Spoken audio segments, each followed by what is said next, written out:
It is Friday morning. You wake up, grab your phone, and check your banking app. There it is, the direct deposit. For a brief, shining moment, your checking account balance looks incredibly healthy. You breathe a sigh of relief. You survived another 2 weeks. You feel a sense of accomplishment, maybe even a little bit rich. But we both know what happens next.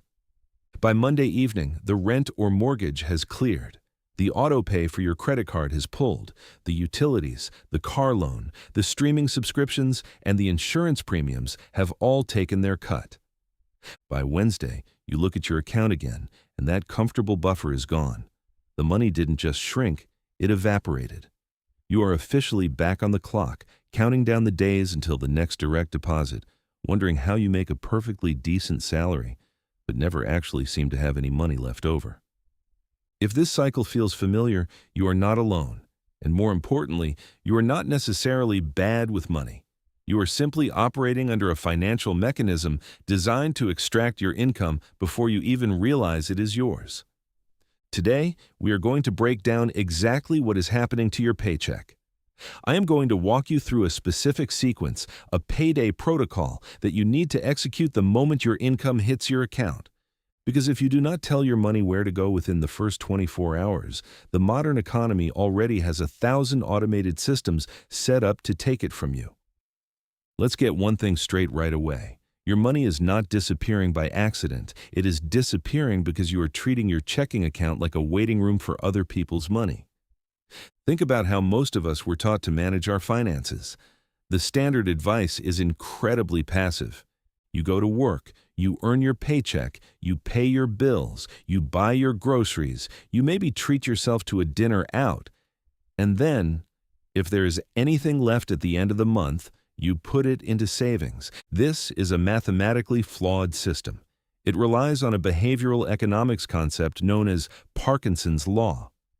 Originally, Parkinson's Law states that work expands to fill the time available for its completion. But when applied to finance, it dictates that expenses will always expand to consume the income available. If you leave your money sitting in your primary checking account, your brain subconsciously registers that balance as available purchasing power. You see $1,500, and your brain signals, "I have $1,500 to spend." You don't. You just haven't been billed for the rest of your life yet. If you wait until the end of the month to see what is left over to save, the answer will almost always be zero. The modern world is too efficient at generating friction. There will always be a targeted ad, a forgotten birthday, a broken appliance, or a sudden urge to upgrade your phone. The system is optimized to ensure your leftover capital rounds down to zero. To stop the disappearance, we have to change your structural relationship with your paycheck. You have to stop acting like a payment processor and start acting like an owner. Right now, if you are like most people, you are operating your household like a nonprofit organization. Revenue comes in, you pay your vendors, the landlord, the bank, the grocery store, the internet provider, and your profit margin is zero. Every successful business on earth takes its profit first. You need to manufacture your own profit margin. This brings us to the first step you must take the moment you get paid. I call it the 0-hour intercept. Before you pay a single bill, before you buy a single coffee, before you even mentally allocate money for your weekend plans, you must capture a percentage of that paycheck and move it entirely out of sight. I am not talking about leaving it in a savings account linked to your main checking account, where you can just slide the money back over with a swipe of your thumb when you overspend on a Friday night. I mean, moving it to a completely separate account, ideally at a different financial institution that requires 3 to 5 business days to transfer back. Why? Because you need to introduce artificial scarcity into your life. Let's say your take-home pay is $2,500 every 2 weeks. If you immediately route 10%, which is $250, to an off-site investment or savings account, your checking account now says $2,250. Here is the psychological magic of artificial scarcity.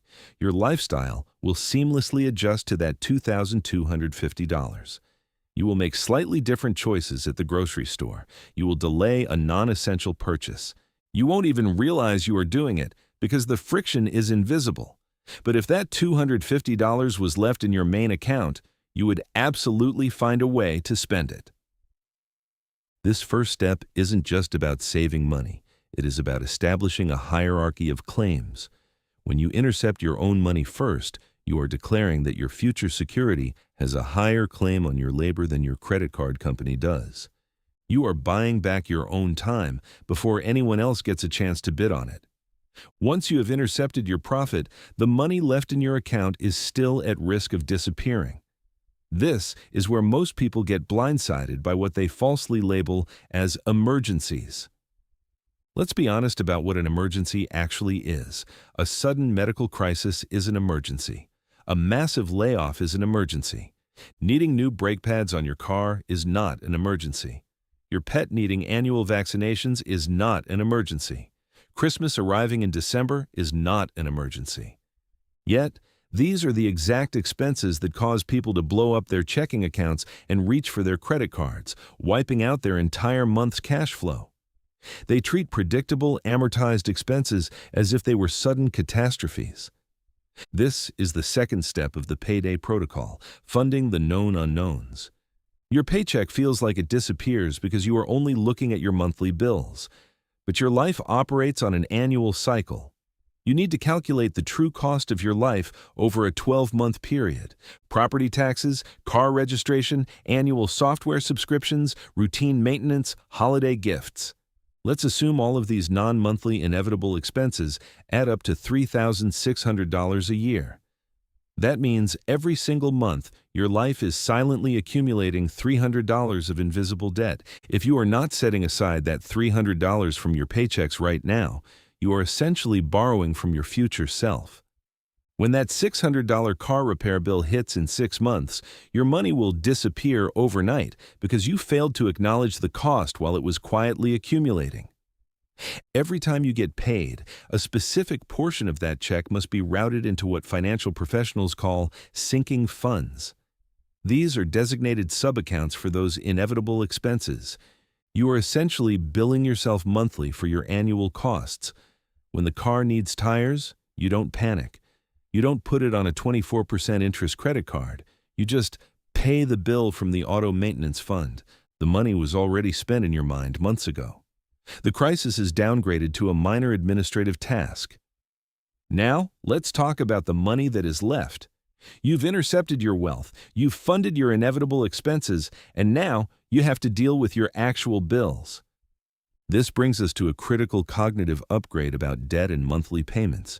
When you look at your paycheck, you probably look at your auto loan, your student loans, and your credit card minimums, and you think of them as just part of your monthly overhead. I need you to change the way you define debt. Debt is not just money that you owe. Debt is a legally binding claim on your future paydays. Every time you finance a car for 6 years, you are walking into your boss's office, pointing to your calendar in the year 2029 and saying, "Every Tuesday that I work that year, I am not working for myself. I am working for the bank." You are pre-spending your future labor. When your money disappears on payday, it's largely because you have already spent it years ago. The physical cash leaving your account today is just catching up to the lifestyle decisions you made in the past. So the third step every time you get paid is to attack the high-interest friction. If you have credit card debt, paying the minimum balance is a mathematical death sentence. The minimum payment is scientifically engineered by credit card issuers to keep you in debt for as long as legally possible, maximizing the interest they extract from your life. You must allocate a portion of your remaining paycheck to aggressively buy back your future time.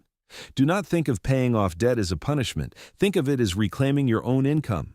Every dollar of high-interest debt you eliminate is a dollar that gets to stay in your checking account on every future payday. You are permanently increasing your future cash flow without needing to ask your boss for a single raise. Let's pause and look at what we've done so far on payday. First, you captured your wealth by moving it out of sight. Second, you neutralized the hidden time bombs by funding your inevitable annual expenses. Third, you attacked the claims on your future labor by overpaying your high-interest debt. If you do these 3 things, you will experience a profound psychological shift regarding whatever money is left. What happens to the money that remains in your checking account? This is the most important part of the entire protocol. The money that remains is yours to burn. Guilt-free. One of the biggest reasons people fail at financial management is that they try to budget every single dollar down to the penny based on arbitrary categories. They say, I am only going to spend $50 on restaurants this month. Then they go out to dinner, spend $65, feel like a complete failure, and abandon the entire budget. Personal finance cannot be a pure exercise in restriction. If it feels like a punishment, you will eventually rebel against your own system. The reason your money feels like it vanishes, leaving you miserable, is because you currently spend it while carrying the background anxiety that you should be saving it. You buy a coffee and you feel guilty. You buy a video game or a nice pair of shoes and you wonder if you just ruined your financial future. But if you have already executed the first 3 steps of the payday protocol, that anxiety disappears. The wealth is secured. The future emergencies are funded. The debt is handled. If you have $400 left in your checking account until the next payday, you can spend that $400 on absolutely anything you want. You want to blow it on expensive sushi? Do it. You want to buy concert tickets? Do it. You don't need a spreadsheet to track it. You don't need to categorize it. You just check your balance. When the balance hits 0, you stop spending. This creates a closed-loop system where your financial security is automated and your daily life is liberated. You are no longer wondering where your money went because you explicitly directed it before the economy could extract it. Now, I want to address the harsh reality that some of you are facing right now. You might be listening to this, doing the mental math on your own paychecks, and realizing a very uncomfortable truth. If I pay myself first and fund my inevitable expenses and pay my debt, I don't have enough money left to pay my rent, let alone buy sushi. If running this sequence breaks your budget, that is not a failure of the system. That is the system acting as a diagnostic tool. We have a cultural obsession with the idea that if you just skip enough lattes and cancel enough Netflix subscriptions, you will eventually become wealthy. This is a dangerous lie. It makes people feel guilty for small joys while ignoring the structural math of their lives.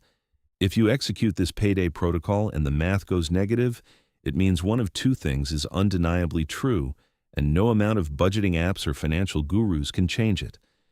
Either your fixed structural overhead is too high or your income is too low.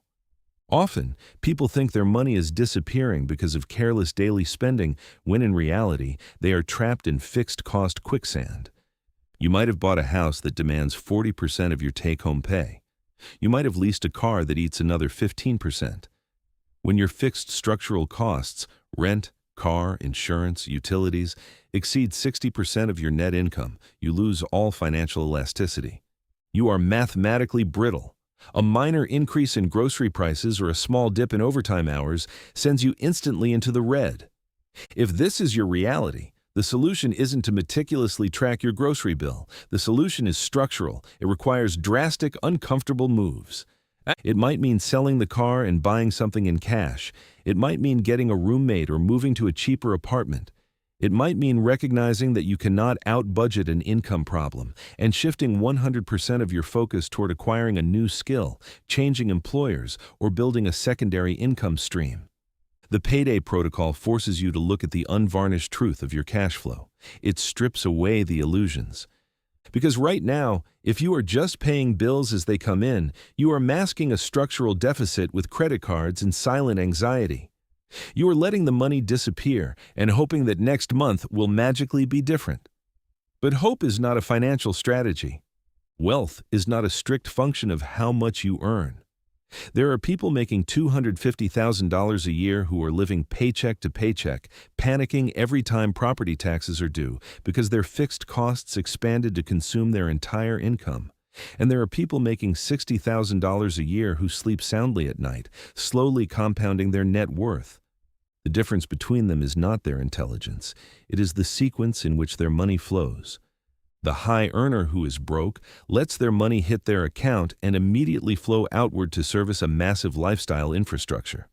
They act as a middleman for their own money. The moderate earner who is wealthy intercepts the money at the gate. Your paycheck is the raw material of your independence.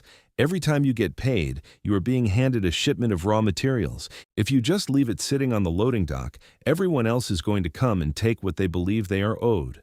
The credit card companies will take their interest, the subscription services will take their monthly fee, the retailers will take their cut. You have to be the first one on the loading dock. The next time that direct deposit hits, do not just look at the number and feel temporary relief. Take 15 minutes, move your cut to a separate account, fund your inevitable future expenses, overpay your past promises, take control of the point of entry. Once you dictate where the money goes the moment it arrives, you will never again have to wonder where it disappeared to.